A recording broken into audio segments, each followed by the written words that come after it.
కరీంనగర్ అభివృద్ధి విషయంలో ఎంపీ బండి సంజయ్ వైఫల్యం చెందారని బీఆర్ఎస్ నగర అధ్యక్షుడు చెల్లా హరిశంకర్ ధ్వజమెత్తారు. బడ్జెట్లో నిధుల సమీకరణపై స్పష్టత లేదని, కేవలం పాత బడ్జెట్ ను కాపీ పేస్ట్ చేశారని ఆయన విమర్శించారు. ప్రాపర్టీ ట్యాక్స్ భారాన్ని తగ్గించాలని, కుక్కలు మరియు కోతుల బెడదపై అధికార పార్టీ కార్పొరేటర్లే నిరసనలు తెలపడం హాస్యాస్పదంగా ఉందని ఎద్దేవా చేస్తూ, అక్రమ కట్టడాల పేరిట ప్రజలను భయభ్రాంతులకు గురి చేయడం తగదని ఆయన సూచించారు. నిన్న బడ్జెట్ సమావేశం మున్సిపల్లో జరిగింది. ఆ బడ్జెట్ సమావేశం చూసిన తర్వాత టీఆర్ఎస్ పార్టీ కేంద్ర మంత్రి బండి సంజయ్ గారిని ఈ కరీంనగర్ ప్రజలకు క్షమాపణ చెప్పమని కోరుతున్నాం. బహిరంగ క్షమాపణ ఈ కరీంనగర్ నగర ప్రజలకు చెప్పాలి. ఎందుకంటే మొన్న జరిగిన ఎలక్షన్లో నేను 7 ఏళ్ళ ఎంపీ అయి ₹1 కరీంనగర్ తీసుకురాలే, నిజమే. కానీ ఇప్పుడు తీసుకొస్తానని గెలిపిస్తే కాంగ్రెస్ కు మేయర్ అవకాశం ఇచ్చిర్రు, బీఆర్ఎస్ కు 2 సార్లు మేయర్ అవకాశం ఇచ్చిర్రు. మాకు మేయర్ అవకాశం ఇస్తే కోట్లాది రూపాయలు కేంద్రం నుంచి నిధులు తీసుకొచ్చి కరీంనగర్ అభివృద్ధి చేస్తా అన్న కేంద్ర మంత్రి బండి సంజయ్ గారు నిన్న జరిగిన బడ్జెట్ సమావేశంలో ₹1 కూడా కేంద్రం నుంచి వస్తుందని ఎక్కడ కూడా చూపించలేదు. మీ మేరే కదా, మరి నువ్వు తెస్తావని బీఆర్ గురించి 100 కోట్లేమో డివిజన్ల అభివృద్ధి గురించి అని పెట్టియచ్చు కదా, మరి ఎందుకు పెట్టియలేదో అందుకు బహిరంగ క్షమాపణ కరీంనగర్ నగర ప్రజలకు చెప్పాలని బీఆర్ఎస్ పార్టీ పక్షాన డిమాండ్ చేస్తున్నాం. నిన్న బడ్జెట్ మీటింగు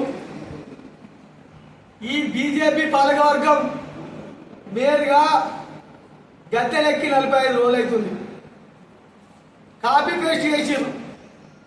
స్పెషల్ ఆఫీసర్ పీరియడ్లో ఏదైతే 2025-26 సంబంధించిన బడ్జెట్ల ఏ పద్దులు అవుతున్నాయో ఆ పద్దులు మాత్రమే నిన్న బడ్జెట్లో చూపించారు. ఆల్రెడీ కేంద్ర బడ్జెట్ సమావేశాలు అయిపోయినాయి. అలా మున్సిపాలిటీలకు, మున్సిపల్ కార్పొరేషన్లకు ఎవరు ఇస్తున్నా ఇస్తలేరా అని తెలిసిపోయింది. ఇక్కడ రాష్ట్రంలో ఉన్న రాష్ట్ర ప్రభుత్వ బడ్జెట్లో కూడా ఇస్తలేరా అని తెలిసిపోయింది. తెలిసినాక కూడా కాపీ పేస్టే. ఇంకో భయంకరమైనది, నేను ఒక్క పద్దు మీద కూడా చర్చ ఉండదు. వీళ్ళకి అవగాహన లేదు, పెట్టిన వాళ్ళకే మొదలు అవగాహన లేదు. ఈ 2-3 నెలల్లో కరీంనగర్ నగరంలో ఇన్కమ్ సోర్సెస్ పెంచుకునేందుకు చాలా వనరులు ఉన్నాయి. కానీ ఓన్లీ ప్రాపర్టీ ట్యాక్సే ఉన్నట్టు 18,000 ఇండ్లకు వితౌట్ నోటీసు వేలాది రూపాయల ట్యాక్స్ పెంచారు. దాని మీద ఒక్క ప్రశ్న ఉన్నది. నిన్న దాని మీద ఒక్కరు మాట్లాడేటోళ్ళు ఉండరు. కరీంనగర్ ప్రజలు ఇందుకే గెలిపించిరా మిమ్మల్ని. తర్వాత బడ్జెట్లో ఇన్కమ్ సోర్సెస్ ఏ విధంగా ఖర్చులు అనేది చెప్పవలసిన అవసరం ఉంది. ఒక్క కొత్త ఇన్కమ్ సోర్సెస్ చెప్పలేదు. నేను చెప్తే ఎట్లా ఇన్కమ్ వస్తుంది? ఒక ప్రాపర్టీ ట్యాక్స్ కాదు, మున్సిపల్ కార్పొరేషన్ అంటే ఎంటర్టైన్మెంట్ ట్యాక్స్ తీసుకోవచ్చు. ఇలా అప్పిడిదిప్పటిగా యాడ్స్ విపరీతంగా బోర్డ్స్ పెడుతున్నారు ఎవరికి ఇష్టం ఉన్నట్టు వారు. అది యాడ్ల అడ్వర్టైజ్మెంట్ ట్యాక్సీ కోట్లాది రూపాయలు వసూలు చేయొచ్చు. అదేవిధంగా యూజర్ ఛార్జెస్, ఎన్నో షాపులు, షాపింగ్ కాంప్లెక్స్లు, హోటల్స్ యూజర్ ఛార్జెస్ వసూలు చేయొచ్చు.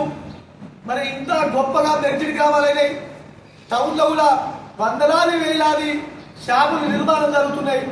షాపులు పెడుతున్నారు. ట్రేడ్ లైసెన్స్ ద్వారా కోట్లాది రూపాయలు వసూలు చేయొచ్చు.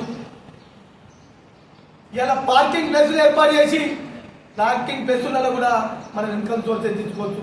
ఈ విధంగా చెప్పుకుంటూ పోతే చాలా విధాల ట్యాక్సీ వసూలు చేసేందుకు అవకాశం ఉన్నా వాటిని అన్ని పెడచెవిన పెట్టి బీదస్తులు ఉన్న ఇండ్లకు మాత్రమే 18,000 కుటుంబాలకు ఇలా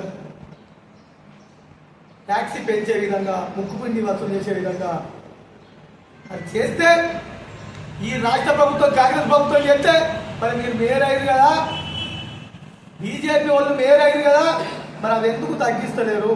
వాటి మీద మళ్ళొకసారి ఎంక్వైరీ ఎందుకు చేస్తామని మీరు నిన్న చెప్పలేదో ఇలా బీజేపీ పాలకవర్గం ఈ ప్రజలకు చెప్పాలి. వాళ్ళు చెప్పేటట్టు లేరు.